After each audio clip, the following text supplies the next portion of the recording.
Hello दोस्तों, नमस्कार। आप सभी का स्वागत है आपके अपने YouTube channel current affairs magic में। और आज हम बात करने वाले हैं 2 जून के करंट अफेयर्स की। और अब हम बढ़ते हैं अपने पहले क्वेश्चंस की ओर। हमारा पहला क्वेश्चन है कि India infrastructure finance company limited यानी IIFCL के प्रबंधक निदेशक के रूप में किसे नियुक्त करने की मंजूरी दी है।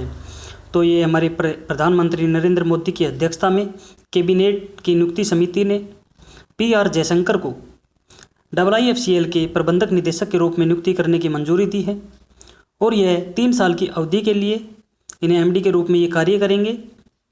और इससे पहले ये जो नेशनल हाउसिंग फाइनेंस बैंक के कार्यकारी निदेशक के रूप में कार्य किया है इन्होंने। और साथ ही में इस समिति ने और भी नियुक्तियाँ दी हैं, जैसे जो बसंत राव सत्य वेंकट हैं, इनको भारतीय लघु उद्योग विकास बैंक का उप प्रबंधक निदेशक नियुक्त किया गया है। हर्षा बंगारी को एक्जिम बैंक के उप प्रबंधक निदेशक के रूप में नियुक्त किया गया है। जो सुनील कुमार बंसल हैं, इनको आप IFCI लिमिटेड के उप प्रबंधक निदेशक के रूप में नियुक्त किया गया है। हमारा अगला क्वेश्चन है कि ग्लोबल डे ऑफ पेरेंट्स कब मनाया जाता है। तो यह 1 जून को वैश्विक स्तर पर मनाया जाता है, ग्लोबल डे ऑफ पेरेंट्स यानी माता पिता दिवस। और यह संयुक्त राष्ट्र के द्वारा विश्व भर में मनाया जाता है। इसके अंदर जो ग्लोबल डे ऑफ पेरेंट्स है, इसमें बच्चों के पालन पोषण में माता पिता की महत्वपूर्ण भूमिका को दर्शाता है ये। और साल 2012 में महासभा द्वारा समूचे विश्व में सभी माता पिता को सम्मानित करने के लिए इस दिन को चुना गया था। तो ये मनाया जाता है संयुक्त राष्ट्र के द्वारा। तो जो संयुक्त राष्ट्र के महासचिव हैं वो हैं एंटोनियो गुटेरेस। हमारा अगला क्वेश्चन है कि 1 जून को कौन सा दिवस मनाया जाता है। तो 1 जून को विश्व दुग्ध दिवस यानी दूध दिवस, विश्व रीफ जागरूकता दिवस और माता पिता वैश्विक दिवस, ये तीनों दिन 1 जून को मनाए जाते हैं। हमारा अगला क्वेश्चन है कि फसाई यानी food safety and standards authority of India, फसाई, इसके जो मुख्य कार्यकारी अधिकारी यानी CEO के रूप में किसे नियुक्त किया गया है। तो ये किया गया है अरुण सिंघल को। और जो अभी वर्तमान में जो CEO हैं वो हैं GSG अयंगर, और इनके स्थान पर वो अरुण सिंघल को नियुक्त किया जाएगा। जो रीता तेवैया हैं, ये फसाई की चेयरपर्सन हैं।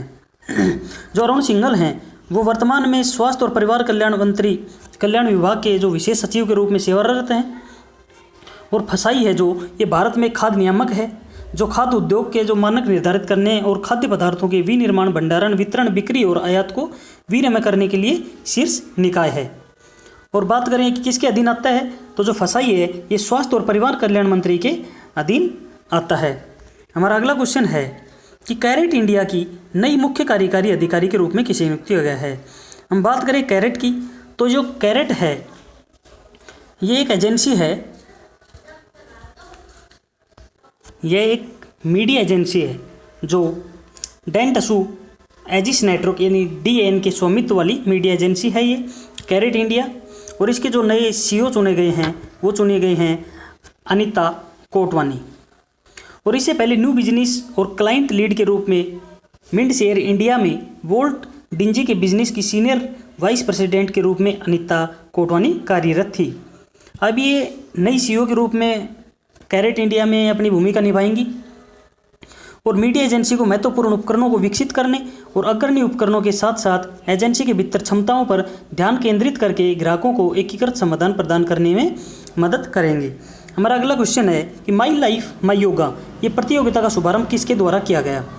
तो माई लाइफ माई योगा यानी जो जीवन योगा के नाम से ही भी विख्यात है, उसका जो शुभारंभ किया गया वो हमारे प्रधानमंत्री नरेंद्र मोदी के द्वारा किया गया। जो ये प्रतियोगिता है इसका शुभारंभ हमारे PM मोदी ने राष्ट्र को अपने मासिक मन की बात जब संबोधन किया उसके दौरान किया। और ये आयुष मंत्रालय और भारतीय सांस्कृतिक संबंध परिषद यानी Indian council for cultural relation का एक संयुक्त प्रयास है। जो माई लाइफ माई योगा है ये वीडियो ब्लॉगिंग प्रतियोगिता व्यक्तियों के जीवन पर योग के रूपांतरित प्रभाव पर फोकस करने के लिए और दुनिया भर में जो लोग हैं जो योग के बारे में उनको जागरूकता बढ़ाने के लिए ये कार्य किया गया है। साथ में जो प्रतिभागी हैं ये जो विभिन्न सोशल मीडिया हैं जैसे फेसबुक है, इंस्टाग्राम है, ट्विटर है, इनके माध्यम से अपनी प्रविष्टियाँ दे सकेंगे। जो हमारे आयुर्वेद, योग और प्राकृतिक चिकित्सा यानी यूनानी सिद्ध और होम्योपैथिक आयुष मंत्रालय के जो राज्य मंत्री हैं वो हैं श्रीपाद यसो नाइक। हमारा अगला क्वेश्चन है कि आर्टिफिशियल इंटेलिजेंसी पोर्टल किसके द्वारा लॉन्च किया गया है? तो यह लॉन्च किया गया है हमारे इलेक्ट्रॉनिक्स और आईटी मंत्रालय के द्वारा। और जो हमारे यानी कि जो केंद्रीय इलेक्ट्रॉनिक्स और आईटी, कानून और न्याय और संचार के मंत्री हैं रविशंकर प्रसाद, इन्हीं के द्वारा ये आर्टिफिशियल इंटेलिजेंस पोर्टल लॉन्च किया गया है। और इसका जो वेबसाइट बनाई गई है उसका वो है ai.gov.in। और इसकी बात करें कि आर्टिफिशियल इंटेलिजेंस पोर्टल के बारे में, तो ये भारत का एक राष्ट्रीय आर्टिफिशियल इंटेलिजेंस पोर्टल आईटी उद्योग के साथ संयुक्त रूप से विकसित किया गया है। और जो पोर्टल है ये आईटी उद्योग से national association of software and services companies यानी नेस्कॉम के साथ इलेक्ट्रॉनिक्स और आईटी मंत्रालय के राष्ट्रीय ई गवर्नेंस डिवीजन द्वारा संचालित किया जाएगा। और इस पोर्टल के अंदर जो आर्टिकल्स, निवेश फंड, एआई, स्टार्टअप कंपनियां, संसाधन, शैक्षणिक संस्था जैसे एआई से संबंधित संसाधन हैं उनको साझा करेगी और उनके साथ जिम्मेदारी निभाएगी। इसलिए भारत में एआई से संबंधित विकास के लिए वन एक स्टॉप डिजिटल प्लेटफॉर्म के रूप में यह कार्य करेगा। हमारा अगला क्वेश्चन है कि responsible AI for youth program किसके द्वारा लॉन्च किया गया? तो उसी के साथ साथ यानी कि जो आर्टिफिशियल इंटेलिजेंस पोर्टल शुरू किया गया उसी के साथ साथ रेस्पॉन्सिबल एआई फॉर यूथ ये प्रोग्राम भी लॉन्च किया गया। ये भी हमारे केंद्रीय इलेक्ट्रॉनिक्स और सूचना प्रौद्योगिकी, संचार और कानून एवं न्याय मंत्री रविशंकर प्रसाद के द्वारा युवाओं के लिए यह कार्यक्रम लॉन्च किया गया। यह कार्यक्रम भारत के जो युवा हैं वो उपयुक्त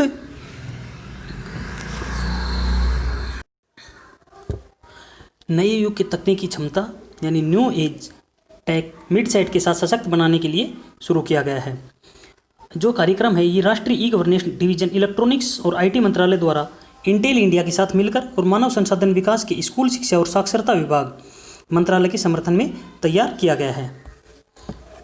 हमारा अगला क्वेश्चन है कि भारत सरकार ने जल जीवन मिशन को कितने रुपए की मंजूरी दी है?